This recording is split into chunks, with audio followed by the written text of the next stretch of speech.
Ladies and gentlemen, may I have your attention, please? Covering both sides of the big issues with the analysis you trust on News Radio 1040 WHO.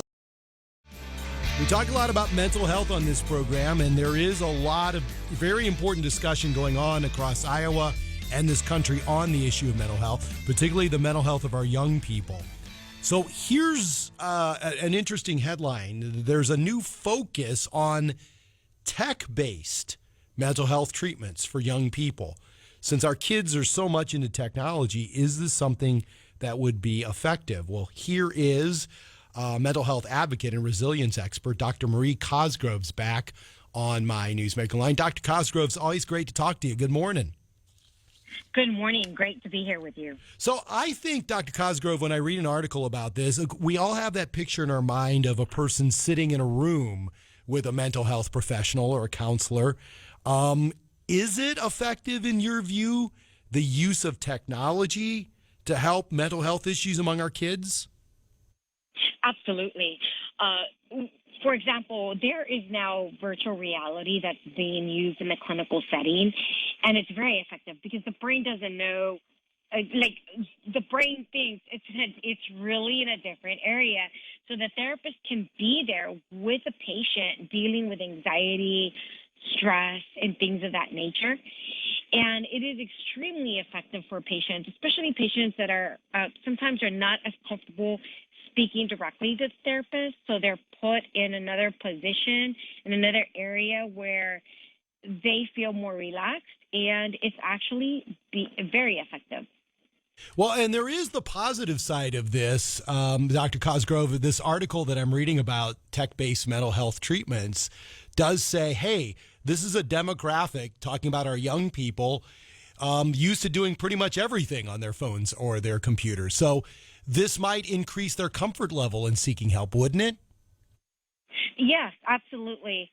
And also, a lot of the stuff, ironically, what is driving a lot of the mental health is the social media apps.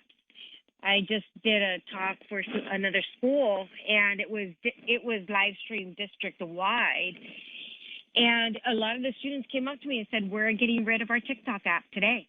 We're just going to get rid of it because they recognized the impact it was having on them. Emotionally, it was actually draining them and making them more depressed. Yeah, I was going to ask Dr. Cosgrove, are there downsides? Like, as you think about this, using technology to treat mental health problems in young people, are there some concerns that you have? Well, there are limitations, and you can use, technology can be good and bad, just like anything else. The internet, a lot of parents, when it first came out, were, very leery about it, and rightfully so. But there's good uses for it, and there's bad uses for it, just like anything else, just like movies. There's rated R movies, there's G movies. So as long as parents are monitoring the use of social media with their kids, I think they need to talk to their kids about it.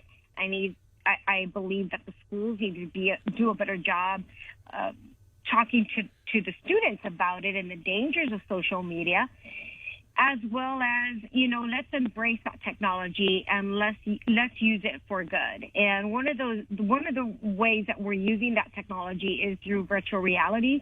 Also, having easier access to therapists. Mm-hmm. Now you can schedule an online appointment, and you could do a virtual appointment. Therapists can use virtual reality as something that can help their patient while they're in their office. So there are things that you can use virtual reality and other forms of technology that's going to be helpful. Dr. Marie Cosgrove, really, really interesting. And I think a great point at the end there where you're saying it can be bad or good, because it's ironic that we're saying we got to talk about the dangers of social media, but we're also using virtual reality as an effective treatment for mental health issues among our young people. Dr. Cosgrove, thanks very much for joining me this morning.